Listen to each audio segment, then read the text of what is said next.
Allora, ritorniamo a parlare di queste tematiche che sono molto importanti, fanno fare anche delle considerazioni e riflessioni, perché tutti, se abbiamo fortuna, riusciremo ad invecchiare, ma potremo trovarci, a meno che abbiamo dei redditi tanto importanti, delle belle pensioni, in situazioni di difficoltà.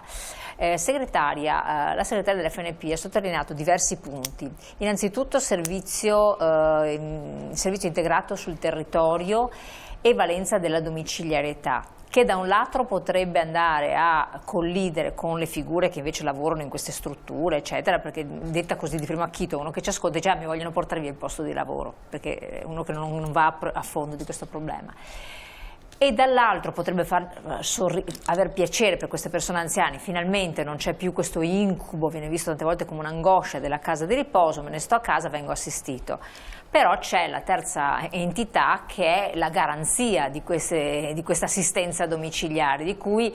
io avrei dei dubbi che si possa mantenere, vista anche come è distribuita la popolazione. L'abbiamo visto anche nella cartina anziana sul nostro territorio, cioè in certe zone veramente non c'è una concentrazione di anziani per cui 1 o 2 persone riescono ad affrontare anche diverse problematiche. E l'altro aspetto che ha detto la segretaria è sostanzialmente il cambio degli anziani, cioè le patologie che ci troviamo ad affrontare sono sempre più legate a forme di demenza, fino ad arrivare alle varie manifestazioni dello spettro dell'Alzheimer, diciamo così, lo spettro autistico, spettro dell'Alzheimer, che implicano delle competenze specifiche, la badante non può far fronte, insomma, sostanzialmente. Come vede questa cosa qua e come può anche in qualche modo aiutare a fare questo passo che sembra necessitato per quanto riguarda i provvedimenti normativi?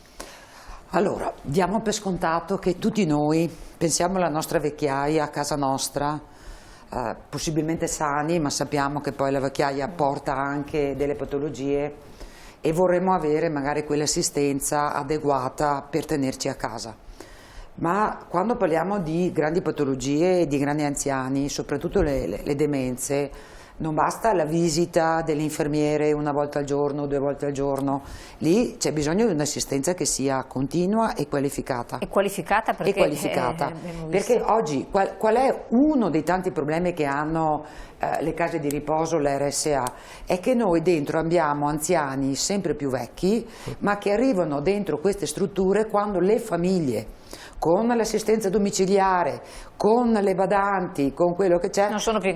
più in grado di essere gestiti e arrivano dentro queste strutture, per cui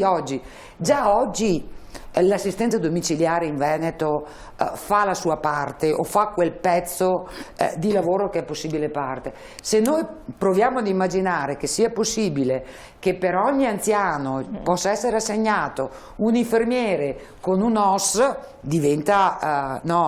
economicamente anche insostenibile. Ma insostenibile, ma non proprio gestibile, per cui è evidente che tra quello che noi vorremmo fosse e quello che è possibile c'è un percorso che bisogna fare. E tra l'altro noi siamo partiti da un tema che è quello del problema della carenza di personale, che già oggi c'è, perché non è un lavoro appetibile. Immaginiamo chi diceva anche il segretario, chi oggi ha a casa un anziano, magari un anziano con problemi anche di Alzheimer o altri problemi. Non è facile fare da assistenza a un anziano, ma non è solo la fatica fisica che c'è, perché ovviamente un anziano ha bisogno, di avere qualcuno che lo aiuti proprio di quelle che sono le esigenze essenziali, ma è proprio faticoso dal punto di vista psicologico. E allora i ragazzi di oggi, la Regione Veneto prevede un tot di corsi per operatore sociosanitario all'anno, ha messo a disposizione anche risorse economiche perché questa gente ci possa accedere a basso costo, ma 1/3 di questi corsi vanno a vuoto e 1/3 delle persone che partecipano si fermano per strada, cioè non completano il percorso di studi, perché è un lavoro difficile. E per cui quando noi diciamo è importante pensare a una riforma che tenga insieme il PNRR, che prevede tutta una serie di servizi, la domiciliarità, le case della salute, gli ospedali di comunità, e quando noi diciamo che queste strutture dovrebbero essere un tutt'uno col servizio sanitario regionale, perché ricordiamoci che le nostre ULSS hanno la doppia S, sono unità sociosanitarie, per cui se noi a questi giovani che entrano a fare questa formazione dessimo la possibilità di fare un percorso dentro le RSA, 1 anno, 2 anni, 3 anni, ma con la possibilità poi di evolvere e di poter accedere ad altri servizi dove magari è necessario avere una conoscenza teorica più approfondita, ma magari meno bisogno di prestanza fisica, perché magari meno faticoso dal punto di vista fisico. Questo vale anche per il personale sanitario. Vale anche per il personale sanitario, perché oggi non c'è solo il problema delle RSA. E ripeto, nel momento in cui noi non garantiamo assistenza nelle RSA e l'assistenza domiciliare, questi anziani finiscono all'interno delle strutture sanitarie. Perché questa è la genesi normale, e è per quello che noi diciamo queste strutture devono essere inserite nel sistema sociosanitario in modo tale che il personale venga assunto dalle ULSS e che siano le ULSS stesse che le vanno a distribuire all'interno di tutti i servizi, le IPAB che già ci sono, quelli che verranno introdotti dagli M77 PNRR, in modo tale da poterli pagare un po' meglio, perché non possiamo parlare di servizi di qualità se poi non abbiamo diritti di qualità e retribuzioni di qualità per queste persone, e poi allo stesso tempo diamo anche una possibilità di crescita professionale che oggi effettivamente non c'è. Può essere una soluzione, ma c'è un altro aspetto, chiedo a lei segretario, che di fatto, dopo vedremo appunto cosa succederà col PNRR, queste strutture che dovrebbero sorgere eccetera, ma allo stato attuale noi abbiamo multinazionali che entrano nel nostro territorio, grandi gruppi privati, che creano queste strutture per anziani, quindi diventano le famose case di cura, case di riposo private, sì, quello che sia, che la fanno da padroni sostanzialmente, e che sono strutture anche magari nuove, più appetibili sotto certi profili, con assunzioni però nell'ambito del privato. Come la mettiamo? Beh, diciamo e come si integra poi con queste esigenze? Diciamo che in Veneto abbiamo una storia di terzo settore, di privato sociale, che da tantissimi anni gestisce direttamente o su appalto molte delle strutture. Non si può come dire, semplificare, però insomma abbiamo storie di eccellenza e anche un po' meno, insomma, ecco, tra le altre cose in queste ore ci stiamo un po' mobilitando, perché vede qual è il paradosso. Si fa fatica ad avere dei lavoratori con alcune professionalità,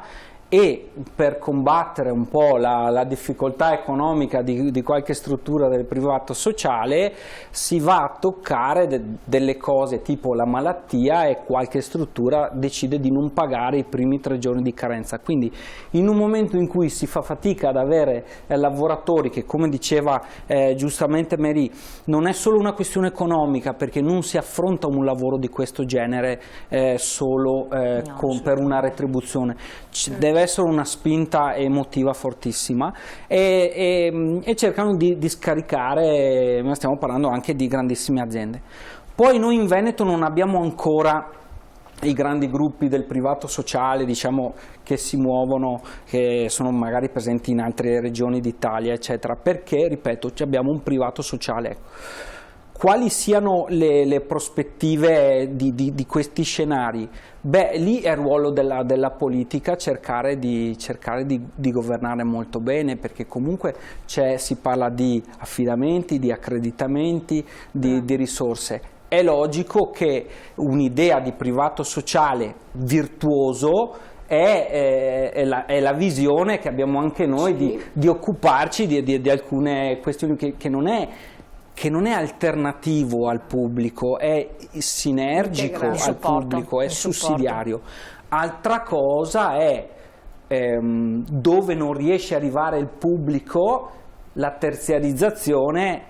posso dire a volte anche un po' selvaggia di alcune cose che devono rimanere a regia pubblica. Ma guardi, regia non è solo pagare la fattura, la regia è coordinamento, su questo tema. Lei sta parlando di cooperative? Ma sì, ma la cooperazione non è un problema, la cooperazione o il fatto che ci siano no, ma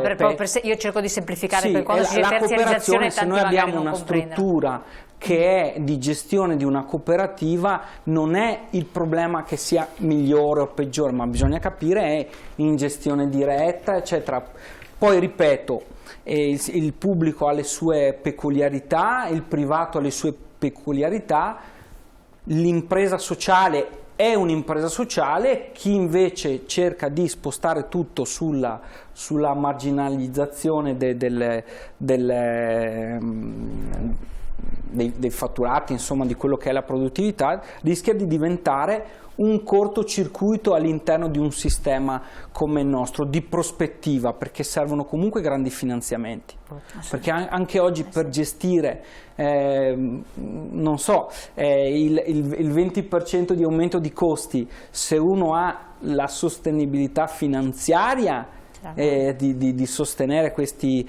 shock inflattivi, lo può fare. E non vorrei che in queste ore, in queste difficoltà si perdesse e qui insomma la politica è importante che faccia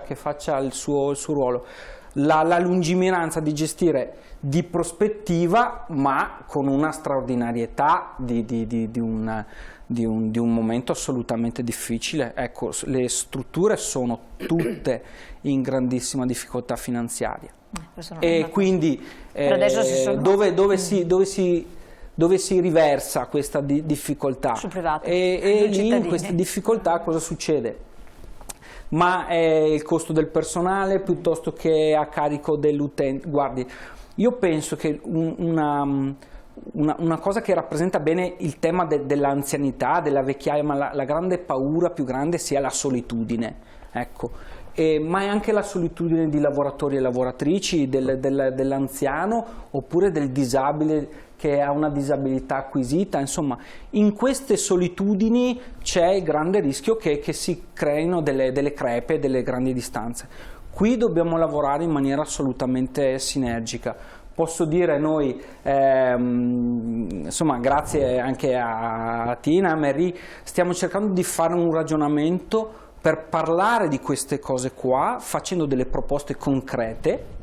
e cercando di non lasciare nessuno da soli. Ecco, non esorcizzando alcune problematicità, noi non abbiamo la demagogia, ma è meglio il privato piuttosto che il pubblico. Potremmo scrivere libri di cose meravigliose fatte dal privato piuttosto che dal pubblico e viceversa. E su questo c'è bisogno assolutamente di impegnarci in maniera straordinaria. Leggevo che il sistema nostro, insomma, anche previdenziale, per 15 anni non avrà grossi problemi, ma nel momento, fra una quindicina d'anni, quando tutti i boomer, baby boomer andranno in pensione, lì qualche problema c'è, ma non si può affrontare fra 15 anni. Le organizzazioni sindacali, in particolare posso dire la CISL nelle varie, sta cercando anche oggi di parlare di questo per creare anche quei mattoncini che serviranno poi a non creare quelle solitudini di domani. Ma soprattutto sensibilizzare proprio l'opinione pubblica e poi la politica a questo, perché bisogna pensarci per tempo.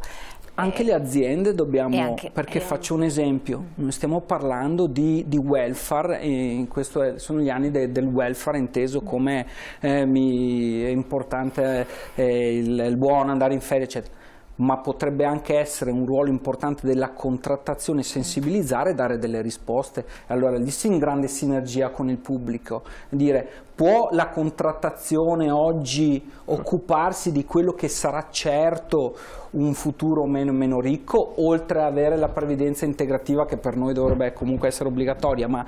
a mettere dei pezzi nella contrattazione dell'azienda. Oggi se mi dicessero, ad esempio, rinunci a un giorno di ferie perché se ti succede qualcosa poi sei tranquillo, ecco, facciamo degli esempi, ecco. Va sensibilizzato non solo nella teoria matematica, ma anche avere la possibilità di pensare a qualcosa che metta già le fondamenta per quello che è un futuro certo.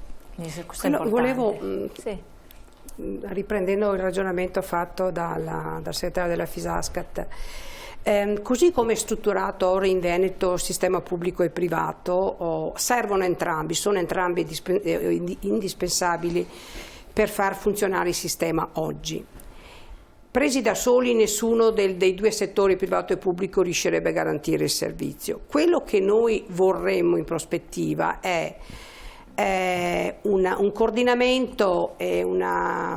regia unica da parte della Regione, e quel 50-50 che c'è adesso mantenerlo sul 50-50, quindi 50 di pubblico e 50 di privato, perché anche con l'inserimento delle nuove multinazionali, che sicuramente come scopo o finale hanno più lucro forse che non il benessere e la presa in carico dell'anziano, del non autosufficiente, quindi per noi è avere quella garanzia di quella parte di pubblico che attualmente c'è, un privato che svolge bene la sua funzione e che ha delle difficoltà, ma che è indispensabile oggi in Veneto, ma quella parte del pubblico deve rimanere pubblica, perché il nostro timore è che nella riforma delle IPAB si tenda un po' alla volta a spostarsi verso il privato. Dall'indagine del ricercatore forse dopo infatti adesso vediamo lo dirà, e noi abbiamo anche quel dato lì. Perché per noi pubblico significa cappello, significa controllo, significa vigilanza, significa dare un aiuto a chi non ce la fa, perché non tutti possono permettersi una casa di riposo di eccellenza come le stanno progettando adesso in Veneto, ma che però non sono alla portata di tutti. E se io in quella realtà sono convinta di aver soddisfatto l'esigenza di quel territorio con una bella casa di riposo privata e di lusso, e in quel territorio non c'è più un investimento pubblico perché ho già la copertura con quella casa di riposo, quando io ho la necessità di anziani soli, fragili, con famiglie in difficoltà e non ho quel territorio una copertura di case di riposo pubbliche, me le devo portare a 30-40 chilometri? Cioè, per quello adesso bisogna avere la mappatura per impedire anche che i nuovi insediamenti di case di riposo siano controllati da un sistema. Oppure trovare un sistema in modo tale che in quelle strutture, l'avanguardia eccetera, perché bisogna anche che queste strutture vengano svecchiate, possano entrare persone con dei sistemi di convenzione dove partecipa il pubblico ovviamente, ma che possano, cioè non è neanche giusto che chi non può, poveretto, vada in case di riposo